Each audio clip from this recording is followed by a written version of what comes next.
누가복음 2장 39절부터 52절까지입니다. 누가복음 2장 39절에서 52절까지 같이 있습니다. 주의 율법을 따라 모든 일을 마치고 갈릴리로 돌아가 본 동네 나사렛에 이르니라. 아이가 자라며 강하여지고 지혜가 충만하여 하나님의 은혜가 그의 위에 있더라. 그의 부모가 해마다 유월절이 되면 예루살렘으로 가더니 예수께서 12살 되었을 때에 그들이 이 절기의 관례를 따라 올라갔다가 그 날들을 마치고 돌아갈 때에 아이 예수는 예루살렘에 머무셨더라. 그 부모는 이를 알지 못하고 동행 중에 있는 줄로 생각하고 하룻길을 간 후 친족과 아는 자 중에서 찾되 만나지 못하며 찾으면서 예루살렘에 돌아갔더니 사흘 후에 성전에서 만난즉 그가 선생들 중에 앉으사 그들에게 듣기도 하시며 묻기도 하시니 듣는 자가 다 그 지혜와 대답을 놀랍게 여기더라. 그의 부모가 보고 놀라며 그의 어머니는 이르되 아이야 어찌하여 우리에게 이렇게 하였느냐. 보라 내 아버지와 내가 근심하여 너를 찾았노라. 예수께서 이르시되 어찌하여 나를 찾으셨나이까. 내가 내 아버지 집에 있어야 될 줄을 알지 못하셨나이까 하시니 그 부모가 그가 하신 말씀을 깨닫지 못하더라. 예수께서 함께 내려가사 나사렛에 이르러 순종하여 받드시더라. 그 어머니는 이 모든 말을 마음에 두니라. 예수는 지혜와 키가 자라가며 하나님과 사람에게 더욱 사랑스러워 가시더라. 아멘. 균형 잡힌 온전한 성장. 우리가 그리스도인들에게 있어서 균형 잡힌 성장은 매우 필요하죠. 그리스도인으로서 어떻게 바르게 성장해 갈 것인가 하는 문제죠. 몸은 자라는데 지식과 지혜가 자라가지 않는다든지 또 하나님과의 교제와 믿음이 제자리 걸음을 하고 있다면 이것은 큰 문제입니다. 그러니까 우리가 아이들이 자랄 때도 몸이 자라면서 지식이 자라지 못하고 인격이 성장하지 못하면 부모에게 큰 고통이 되겠죠. 그러니까 우리가 하나님께서도 마찬가지일 거예요. 우리가 하나님의 자녀로 그리스도인으로 살아가고 있다면 우리는 몸이 자란다고 하는 것은 우리 그리스도인들에게 있어서의 어떤 연륜이라고 볼 수 있겠죠. 신앙생활의 연륜은 계속돼 가는데 그 지혜와 지식과 믿음이 그만큼 성장하지 못하더라는 거죠. 이런 부분을 우리는 좀 생각해야 합니다. 예수님의 이 성장 과정이 오늘 나와 있는데요. 이 성장 과정을 보면 균형 잡힌 성장을 이루고 계시더라. 이것을 잘 보여주고 있어요. 그래서 자라가면서 지혜가 충만해졌다 그랬습니다. 몸은 건강하게 키도 자라고 지혜도 자라고 충만하게 자라서 그 다음 하나님의 은혜가 그 가운데 있더라. 그 위에 머물러 있더라 그랬거든요. 그러니까 이것은 세 가지의 균형 잡힌 성장이라고 볼 수 있겠죠. 육체의 성장과 그 다음 지혜도 자라죠. 하나님을 알아가고 지혜는 이제 하나님을 알고 경외하는 태도일 거고 지식도 거기 포함이 되겠죠.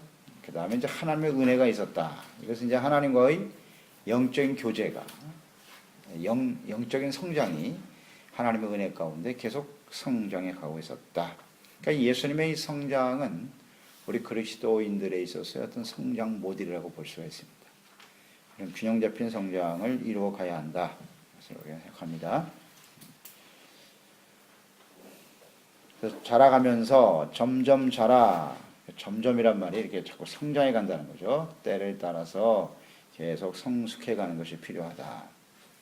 하나님의 은혜가 머물러 있었다라고 하고 하는 표현은 우리가 이 영적 성장을 잘 이루는 것도 하나님의 은혜로 이루어지는 것이다. 이것을 우리는 생각하게 됩니다. 온전한 인격체로서 성장해 가시는 예수 그리스도의 모습을 우리가 볼 수가 있습니다. 유월절을 지키기 위해서 예수님께서 올라가셨던 내용이 나오죠.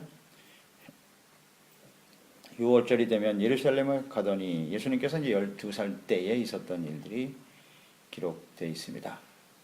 12살에 유월절을 지키기 위해서 함께 올라갔던 예수님. 보통 유대 관례에 보면 13세가 될 때 율법의 아들이 되는 거예요. 13세가 되면 율법의 아들이 되어서 정식으로 절기에 참여할 수 있는 그런 자격이 주어진다 그랬잖아요. 근데 12살이란 말이에요. 예수님께서. 12살인데도 예루살렘 6월절에 성전에 올라가셨다. 이것은 이제 6월절이 예수님의 사역과 깊은 관련이 있다는 것을 보여주는 거죠. 6월절 어린 양은 사실 예수 그리스도 아니겠습니까?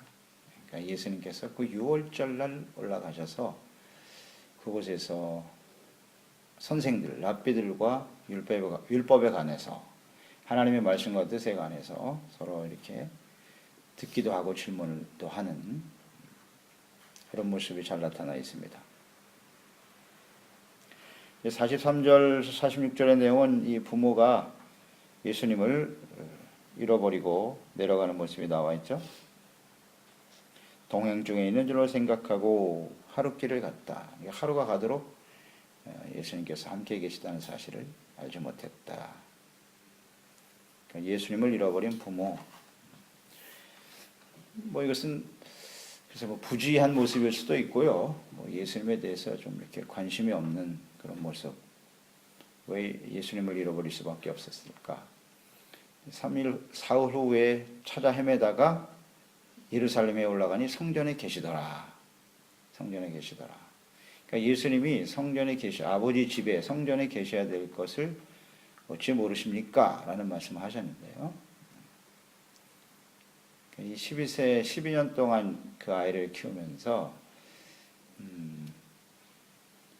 이 부모들이 예수님이 하나님의 아들이요 그리스도라는 사실을 자꾸 좀 망각하고 잊어가는 것 같아요. 오늘 이 예수님을 찾는 과정에서 보여주는 모습인데요. 예수님께서 성전에서 랍비들과 그 말씀을 함께 나누는 모습을 보면서 사람들의 반응은 굉장히 놀랐다는 것이죠. 듣는 자가 다 그 지혜와 대답을 놀랍게 여기더라. 여기서 이 놀랍다라고 하는 것은 우리말로 하면 기절초풍한다는 뜻이에요. 이건 완전히 천재가 하나 태어난 거예요. 천재가. 이 어린 12세 소년이 그냥 율법을 다 꿰고 있는 거죠. 그러니까 너무 깜짝 놀라는 거예요. 깜짝 놀라는 거. 천재와 같은 그런 모습을 발견한 거예요. 사람들이. 그러실 수밖에 없잖아요. 예수님은 하나님의 아들이시니까. 율법에 대해서 6월절 어린 양이 바로 자기 자신이라는 사실을 알고 계시잖아요. 하나님이시니까. 놀랄 수밖에요. 이런 모습을 보면서 또 부모도 놀라는 거죠. 그의 부모가 보고 놀라며 어찌하여 우리에게 이렇게 하였느냐. 그들은 이제 예수님을 잃어버린 인간적인 사람의 마음이죠. 그것 때문에 이제 예수님을 책망하는 모습을 볼 수가 있는데요. 하나님의 말씀을 전하고 어린 나이에도 하나님의 말씀을 가르치고 증거하는 그런 모습을 보면 이분이 정말 하나님의 아들 그리스도구나 하는 사실을 깨달아야 되는데 그 사실보다도 왜 우리 모르게 내 마음대로 행동했느냐 여기에 초점을 두고 있죠. 이런 거 보면 이 마리아와 요셉이 12년 동안 그리스도를 키우면서 상당히 인간적인 생각에 젖어 있구나 이런 것을 느끼게 되네요. 느끼게 돼요. 그러니까 예수님께서 하나님의 아들이신 신성을 지니셨다. 이거 틀림없죠.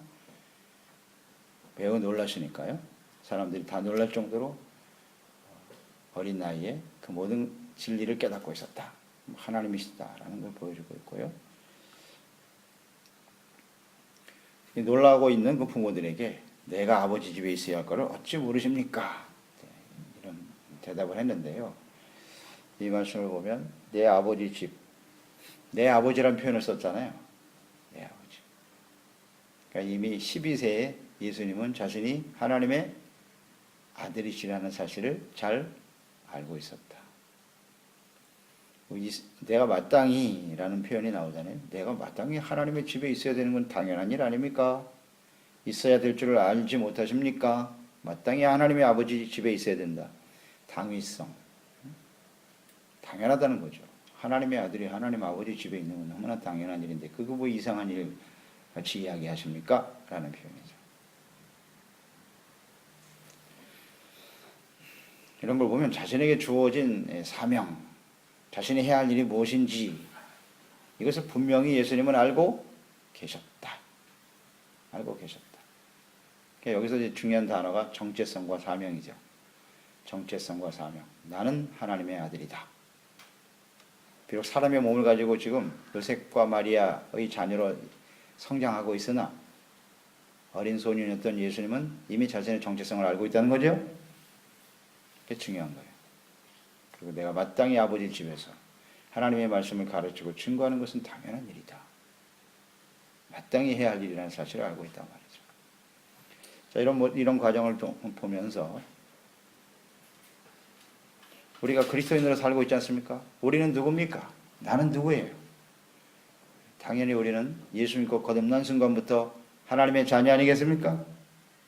내가 하나님의 아들이라는 사실을 예수님처럼 이런 분명한 정체성을 가지고 살아야 돼요. 그러면 하나님의 아들이라면 우리는 하나님의 성전에서 하나님께 예배하고 주님의 말씀을 듣고 나누며 하나님을 섬기는 것은 마땅한 일이로다. 이 마땅하다는 게 중요하거든요. 이 당연한 일을 가지고 왜 이상하게 여기느냐. 이게 바로 온전한 자기 정체성과 사명을 아는 사람의 모습이에요. 그래서 우리가 하나님의 자녀가 되고 그리스도인이 됐다라고 하는 것은 자신이 누구냐라는 분명한 인식을 갖고 살아야 돼요. 언제든지. 그리고 하나님의 교회, 하나님의 성전을 중심으로 해서 그곳에서 하나님을 예배하고 섬기는 것이 너무나 마땅하다고 생각하는 거예요. 이게 정상이에요. 하나님의 자녀라는 사실을. 그래서 하나님께 나와서 예배하고 주님을 섬기는 일이 무슨 특별한 일인 것처럼 생각하고 누구를 위해서 부탁을 해야 나오는 교회. 그 사람은 거듭난 사람이 아니에요.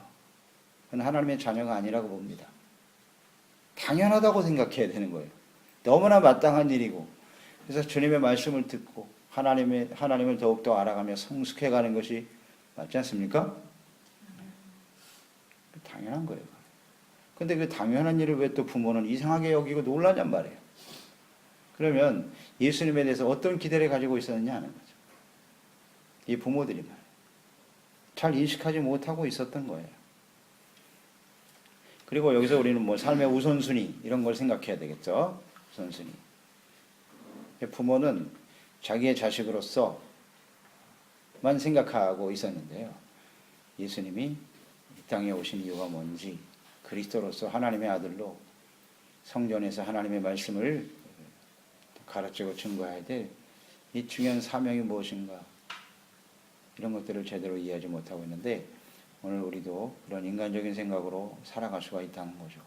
그러니까 하나님의 아들 그리스도라는 사실을 우리가 태어날 때 탄생할 때 목자들을 통해서 또 성전에 갔을 때 시몬과 안나를 통해서 이 아이가 그리스도라는 사실을 가르쳐줬잖아요. 확신시켜줬죠. 마리아에게. 그럴 때 굉장히 놀랬다 그랬고 마음에 두었다 그랬어요. 근데 12년이 지난 지금의 모습을 보니까 역시 지극히 인간적인 모습으로 가고 있구나. 사람이 자꾸 이렇게 잊어버려요. 망각하고 살아간다. 우리가 예수 믿고 구원받은 그 순간 처음 우리가 거듭났을 때 하나님의 자녀고 거기서 인격적으로 주님을 만났을 때 우리는 엄청난 감격과 기쁨을 하고 놀라운 변화로 우리의 삶을 출발하잖아요. 그런데 시간이 많이 지나가면 내가 그리스도인으로 하나님의 자녀로 살아가는 것이 얼마나 귀하고 영광스러운 일인가라는 사실을 자꾸 잊어버려요. 이게 문제예요. 지금 마리아와 요셉도 이런 문제거든요. 인간적인 생각만 하는 거예요. 내 자식이다. 내 자식이 아니라 하나님의 아들이고 그리스도로서 자라고 있는 예수님을 바라봐야죠. 우리도 마찬가지거든요. 우리가 그리스도인으로서 살아간다는 의미는 뭐예요? 그냥 잘 먹고 잘 사는 게 전부입니까? 그건 아니잖아요. 우리를 통해서 많은 사람들이 우리를 보고 그리스도를 발견하고 생명과 구원을 얻고 하나님의 나라가 확장되어져 가는 이것이 진정 우리가 그리스도인으로 살아가는 삶의 의미잖아요. 이게 정체성이고 사명 아니에요? 근데 이걸 상실해버리는 거죠. 상실해버리고 지극히 인간적인 생각만 하는 거예요. 이렇게 이 두 사람처럼. 그게 오늘 우리의 모습은 아닌가요? 세월이 흘러가면서 점점 정체성을 잃어가는 거죠. 그래서 주님께서 이 사건을 경험하게 하신 거예요. 경험하신 거예요. 12살 때 이런 일이 있었다. 그러니까 예수님이 어떤 분이신가를 좀 분명히 깨우쳐 주시려고 하는 하나님의 뜻이 있었죠. 그러니까 12살인데 아직 13세가 돼야 유월절에 참석할 수 있는 건데 12살에 이런 일이 벌어졌거든요. 보면서 굉장히 놀랐다 이거죠. 그럼 깨달아야죠. 아, 저 예수님이 나의 인간적인 아들이 아니라 하나님의 아들이지. 그리스도지. 그래서 다시 한번 인식했을 거예요. 그래서 51절에 보면 예수께서 내려가시되 이 모든 말을 마음에 두니라 그랬거든요. 마음에 두었다는 것은 다시 한번 깨달았다는 거예요. 아, 내 아들이 아니라 하나님의 아들이지. 이런 사건들을 경험하게 하시는 주님의 뜻을 우린 잘 알아야 돼요. 그래서 요셉과 마리아가 자꾸 인간적인 생각으로 자신의 아들로 키우려고 하는 그런 생각이 있단 말이에요. 우리가 이런 인간적인 생각이 자꾸 사로잡히지 않도록 하나님의 사명과 정체성에 더욱 집중할 수 있는 저희들이 되었으면 좋겠습니다. 그렇게 적용이 돼야 되겠죠. 예. 아버지 집에 있는 것은 너무나 당연한 것이다. 이걸 상실하지 않도록 우리는 잘 해야 됩니다.